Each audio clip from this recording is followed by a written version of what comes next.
Hello, everyone. Hello, Nisam. Welcome to what is this, episode 5 or Crowd Content Lab. So I'm super excited. We have a full packed edition today and lots of very exciting stuff happening.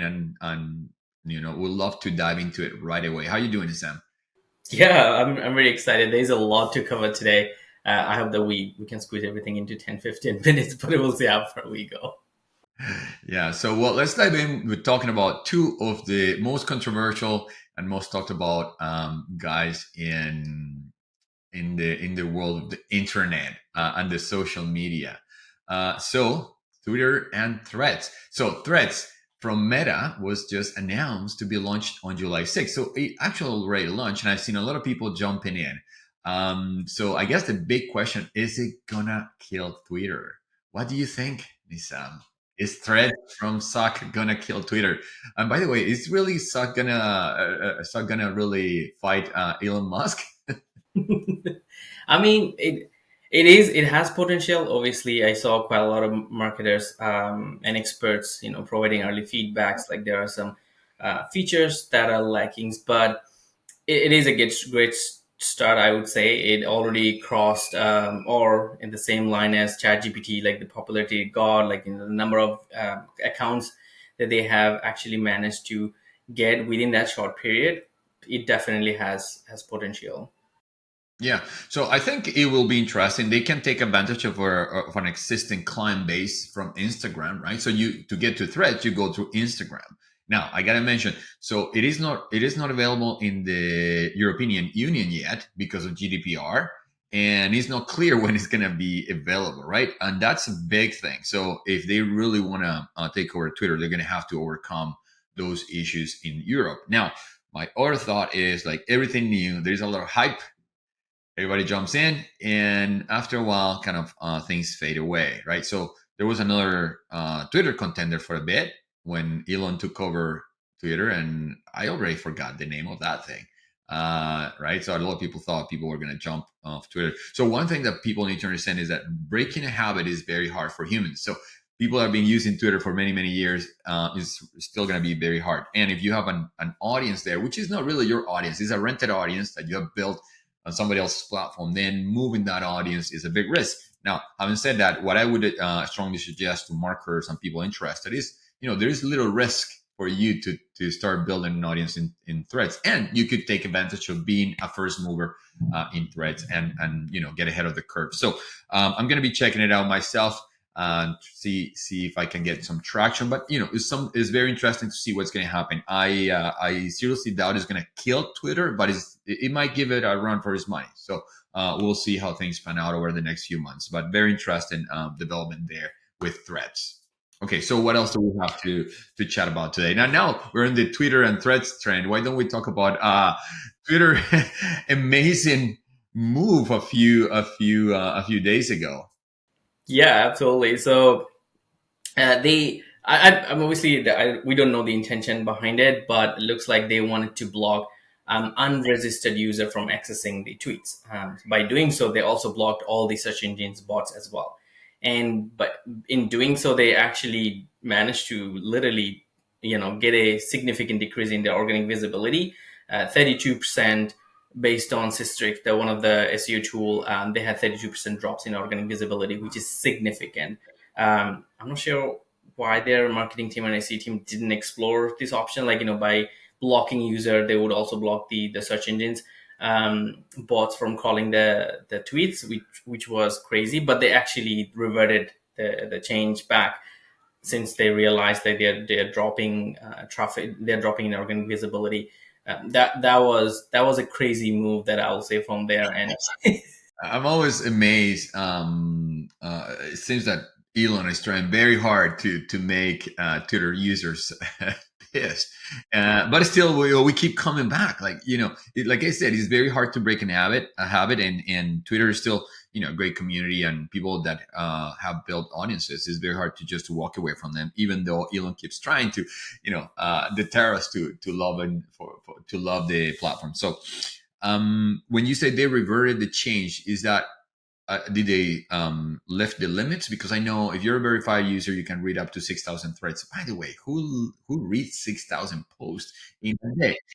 I don't have that kind of time, and I don't know who has that kind of time. But I think they lifted, so there were 6,000 for registered users or verified users, and then 600 for non-verified users, and 300 for new non-verified users. So did they lift those limits, or they how did they revert that change? So that specific change or block was, let's say, if you didn't log into Twitter and you, let's say, go to one of the tweets from any of the source, either search engines or any other source, you wouldn't even be able to read the tweets. It will say, it will force you to log in or sign up. So I guess like they wanted to increase the number of people they have in their database, like in terms of accounts and stuff.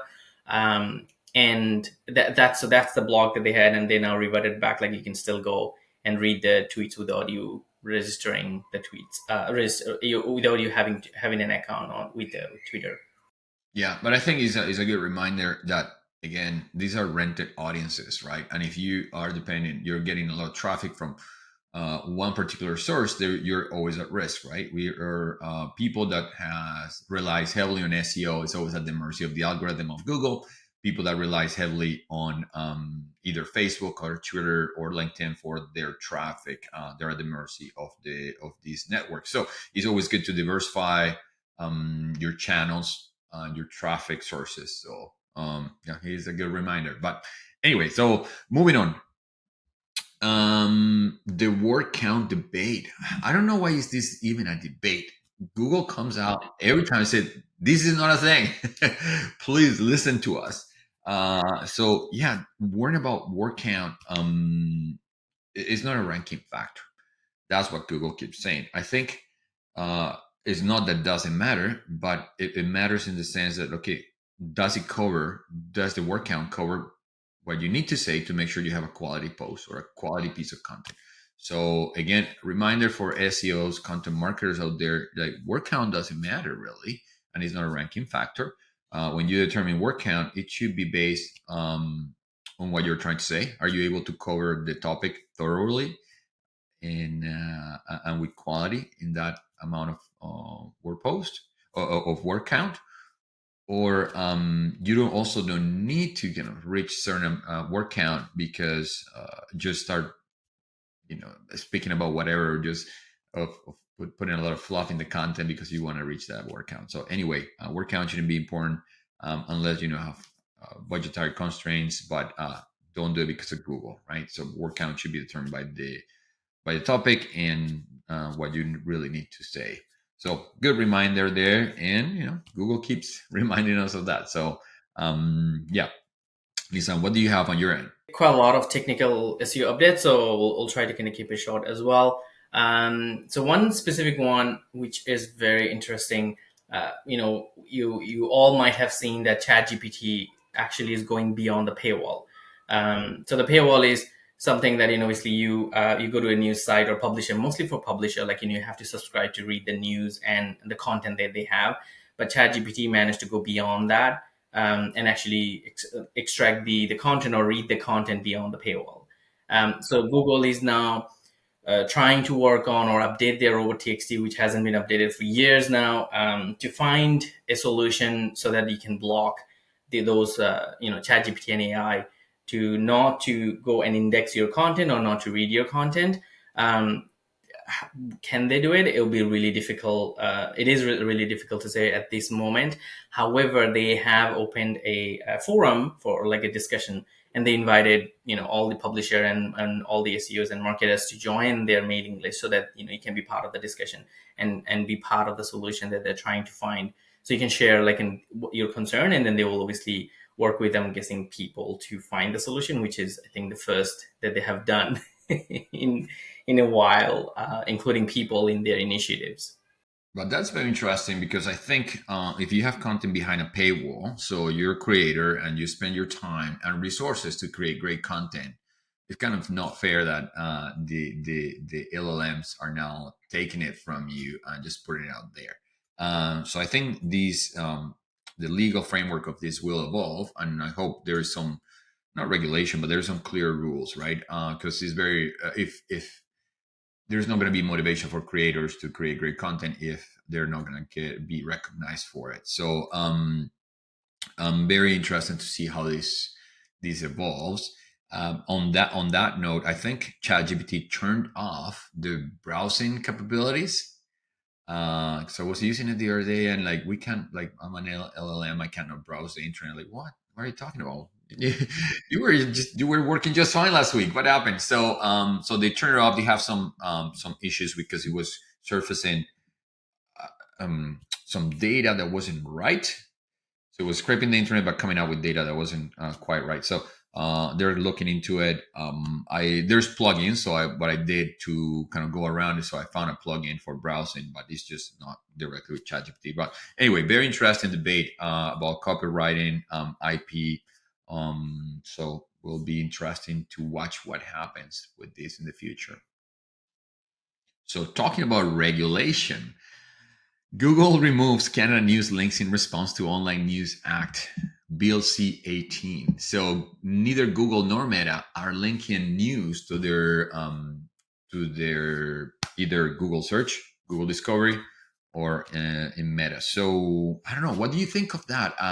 This is a hairy one because I think all started because the regulators in Canada wanted the publishers to get paid, or that there is too much power. They wanted to kind of balance the power between the search engine, social networks, and the news publishers. But by doing so, I think what Google and Meta said, well, screw it. We're not going to deal with this. We're just not going to link any more news, which I think will be a big blow to news outlets in Canada. So, but again, it's a tricky one because I think the government is right. Like Google and Meta have too much power. But on the other end, this is a free market. So I don't know. I don't know what to make of this. What do you think, Nisam? To be honest, I'm also not sure about this one because I saw Lily posted other day about this specific bill, and she wasn't impressed by it. It is a controversial one, and I feel like this is just a crazy move. Um, yeah, I feel like it probably isn't the right move. Yeah, if you're a media publisher, I'd be very worried about losing that traffic. How else are you going to get the traffic, right? Of course, you'll get a lot of direct traffic from your loyal audience, but you want to be discovered by new audience all the time. So the problem with every time regulators try to mess up with technology, well, they mess up because they are so far behind. They don't even understand what's going on. And technology moves so fast.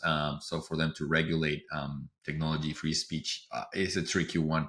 So I wonder if they're going to come to a table and get to some happy medium. I know they did in Australia because this happened in Australia already. And I think they found some happy middle. But it seems that Meta and Google are taking a very hard stance this time. So we'll see how this evolves. But very interesting. All right, a few more technical SEO updates. So Google is going to replace the first input delay with INP, which is interaction to next paint. What that is basically the user interaction on a page. So the first input delay was once user get to a web page, then they interact with the pages, either click, tap, or on mobile devices, tap as well. So that was first input delay was only the first interaction. However, they are now replacing that with the INP interaction to next paint, and that is going to replace the FID in March 2024. So the example will be like if you have accordion, let's say content in a JavaScript a div, which is like click and it expands, either pop-ups or any other interaction the user might have on your website. So they're going to collect all the data and give you a score for your page. Now, the recommended score is 200 millisecond and less, which would be really difficult to achieve for most of the sites, especially if you have tons of content on the page and tons of interaction on the page. That is going to be difficult to achieve that score. And the another technical SEO news is Google is dropping mobile-friendly mobile usability report as well as mobile-friendly testing tool in December 2023. But I mean, they're saying most of the sites are now mobile-friendly, so they don't necessarily have to have a tool to determine that. But by doing so, in no way they're saying that mobile friendliness isn't important. It is still important. You still have to make sure your site is mobile friendly, and continue to make sure that your content is mobile friendly and loads properly on mobile devices as well.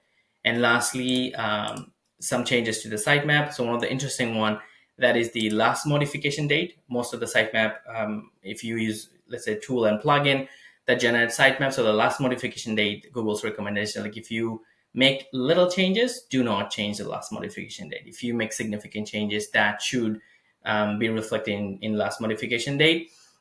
Besides that, they have a copy of your content in their database and the new content they're crawling, so they can see the differences between pages. So even if you force crawlers to understand or read something which isn't there, it isn't probably a good idea. The other very interesting one is that the change frequency and priority in sitemap, Google actually don't read that information. They don't use that data at all. Regardless, you say, oh, my homepage is priority 1 and my other page is priority 2, or whatever the case is, and I change the content every month or every week, they wouldn't care how frequently you change your content or whatever the priority you set. They will still come and continue crawl the site the way they crawl it, based on their metrics. So I would say, maybe review your sitemap structure and the strategy that you have here for your sitemap, and make sure that the content is according to, or the sitemap is designed as per Google's best practices. So yeah, these are very interesting few changes that are coming in the technical SEO world. Excellent. Well, that's a lot going on in the technical world, and I can admit that I don't understand at least half of that. That's your world, Nisam. So awesome. Okay, so let's talk a little bit about AI. So ChatGPT drops about 10% in traffic as the novelty wears off. This is one of those headlines that I have a problem with. Does the novelty wears off, or is just a number of other things? Look, I like ChatGPT. I'm not the biggest advocate because I think uh, human content is still very, very important, and ChatGPT is just a tool. So I'm not a raving fan about it, but I think it's a great tool. Now, does the novelty wears off? This is just adoption. This is the normal adoption curve. There's always a frenzy. There's always a hype. Everybody jumps on the train. A lot of people don't understand what they're really jumping on or signing up for. Yeah, there's another novelty, and as things kind of settle, then the people are more serious about the tech. They keep using it, and people that were just curious or just kicking tire kickers, they go away. So it also coincides with the summer, which you would expect reducing traffic as people are doing stuff outside and not on their computers. The students are out, so any students that were using it for to help with their studies, probably not using it anymore. So I think I think this came from the Washington Post, and pretty clickbaity headline. I was a little bit upset when I read it. I was like, oh, Washington Post, what are you doing? Like, this doesn't mean that the novelty is wearing off and that people are disenchanted. It's just normal technology adoption, and I think ChatGPT will continue to be strong. Yeah, there are more competitors, but I think it's not going away by any means. Now that we're in the AI train, uh, people always keep wondering, does Google care about AI produced content? And they say they don't, but at the same token, they say make sure if you're using AI, don't just polish it as is. Make sure that there's some human revision. So they want images to have metadata that says that they're created by AI, but they don't require that for written content. So again, Google really doesn't care. They don't have a policy around AI per se. And it seems that they're developing a policy around EEAT. Now, EEAT is just guidelines within Radar guidelines, right? So, but it seems there are talks about having a policy around EEAT that also may include something around AI. So again, a reminder to everybody, if you're creating AI content, that's fine, but make sure that it's quality content, right? And that you have expertise, experience authoritativeness and trustworthiness, all those good things that Google care about. But you don't need to label it whether it's AI or not. But again, always keep in mind, don't publish AI content just as is, because it's not, Google's not gonna like it. So good reminder around that. And on the AI front, just a quick interesting one. So Bing Chat can now predict future stock prices. So they're launching a feature, doesn't necessarily predict, but kind of shows what where they think, or where the algorithm thinks that the stock prices are going to, based on option prices. So this can get very complicated, but I think it's a cool thing, very interesting. Is this gonna take away the stockbroker job or analyst jobs? I don't know. Like, it's not like they want to, the people love killing jobs with AI, but I don't think it's going away. It's just, it's going to change, but very cool, interesting feature that is coming out from Bing. Anything else from your end, Nisam? Yep, just a quick reminder that GA4 is officially here as of July 1st.